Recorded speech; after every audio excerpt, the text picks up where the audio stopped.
Hey folks, welcome back to My Kitten Reads. I'm Eleanor and this is my slightly belated March 2025 reading wrap up. Slightly belated. I've been under a lot of stress at work.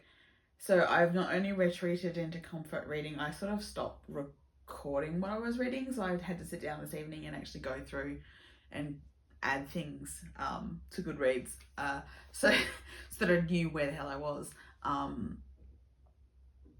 And basically reconstruct March. So I also, the last thing I posted was a Friday read where I was hoping to finish at least one of two books over that weekend. I read parts of each book, but I did not finish either of them because, I've been retreating into comfort reading. Unfortunately, that's just the situation that I'm in at the moment. So I did read 10 things in March. You'll be completely unsurprised that most of those things were Austen variations. I'm hoping to be able to be a bit better soon. I'm hoping things will calm down soon. Some of my workload is coming down. That does not mean all the stresses are being removed, but I'm also going to have some time off at the end of this month. So, and a readathon. And the Hugo shortlist is out, so there's a whole bunch of short fiction for me to read. I'm hoping things will get better than what I've been doing recently in terms of the diversity of my reading. But yes, this is what I read in March 2025. I finished Uncanny issue 54. So that was before I hurt my ankle. While I was still doing actual exercise at the gym. That's the other thing that I haven't really been doing in the last 3 or 4 weeks. So I don't think any particular story stuck out to me in that particular issue. I think maybe there was one story I skipped in that issue because it was by an author who I no longer read because of personal issues. But yes, that was Uncanny issue 54. Then I read Infamous Relations by Catherine Bilson. So this one was one where Mr. Collins is much more depraved, evil than in the original novel, and does certain things when Lizzie is staying at Hunsford. That leads to a whole lot of drama. Then I read Grief and Grievances by Catherine Bilson, and this one, Elizabeth is enjoying herself in Kent, is very amused by Lady Catherine, and is sort of starting to make friends with Anne de Bourgh when an accident happens. Anne is very, very severely injured, and Lizzie steps in to nurse her. And changes all of her interactions with the Darcy de Bourgh, Matlock, Fitzwilliam family. That one's pretty good. Then I read Heiress of Longbourn by Lara Bekendig, which is one where there is no longer an entail on Longbourn, and it's essentially Mr. Bennet knows who the heiress is. Everyone assumes it's Jane, but Mr. Bennet keeps the actual truth a secret in order to try and protect his daughters.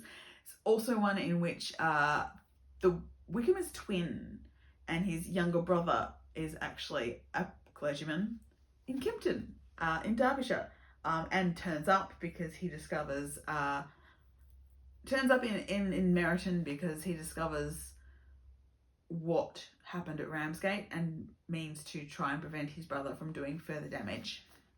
And so that changes Elizabeth's interactions with everybody as well. I read Character and Countenance by M.J. Stratton, in which this is one where Fanny Bennet is actually the second wife. Jane is her daughter from her first marriage. Elizabeth and Mary have titled relations, and so that and are looking forward to going and spending the season with them in London. And so I'm particularly interested in what the Bingley party and Darcy are doing.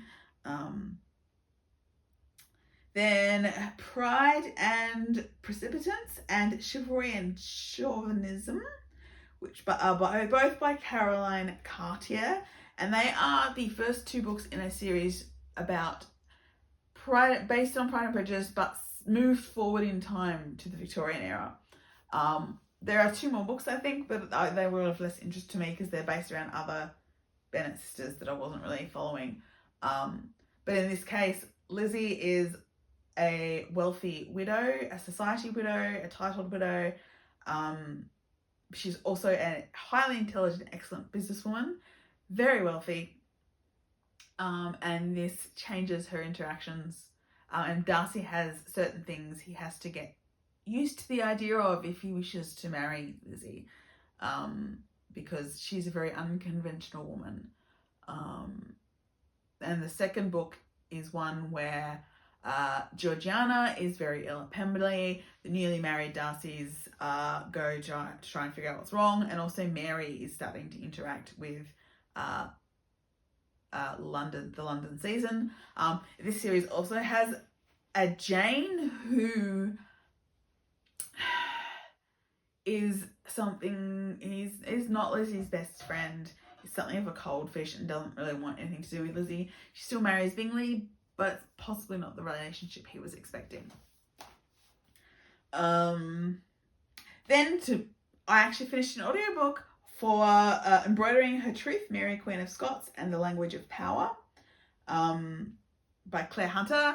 So this is the same author as one of the works on History Through the Eye of the Needle that I listened to at the end of last year. And so this is specifically focused on Mary Queen of Scots and telling her story through her embroidery, but also her cloth purchases, there are very, very good records of how much cloth she was using, what cloth was in her household, who she gifted it to, examples of her own embroidery, her lady's embroidery that was done for her.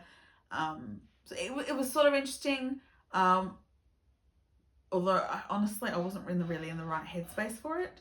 So I don't think I enjoyed it as much as History in the Eye of the Needle, but still very much worth a read if you are interested in Mary Queen of Scots and if you're interested in needlework and that sort of thing. So yeah. Then I read The Bennet Heir by Melissa Ann, in which there was a Bennet son.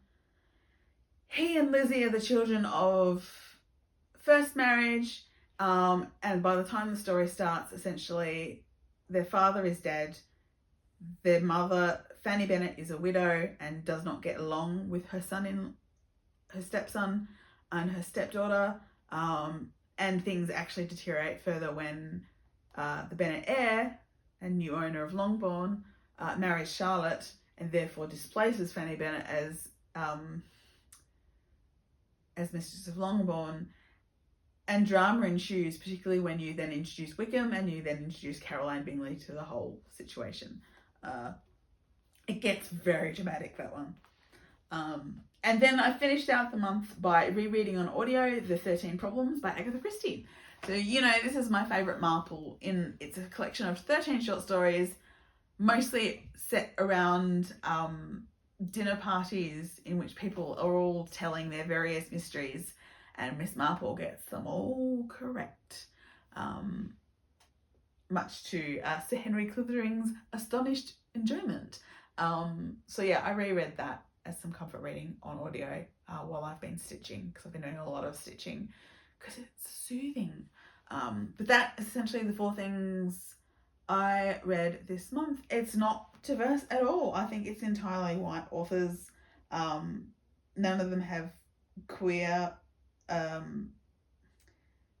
there might be something uncanny, but yeah, it was not a diverse month at all, and April so far is not a diverse month at all either, I'm afraid. It's just been very, very stressful. So I'm going to try and do better, but I'm also very aware that right now I don't have a lot of emotional spoons to deal with stuff like that.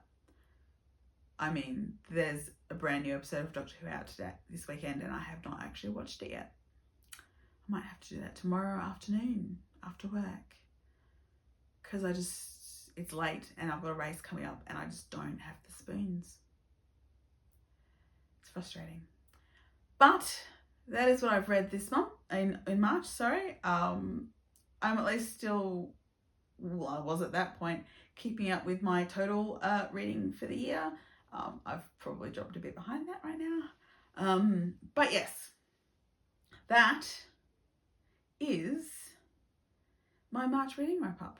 Please like and subscribe, and I'll see you all again soon. Bye.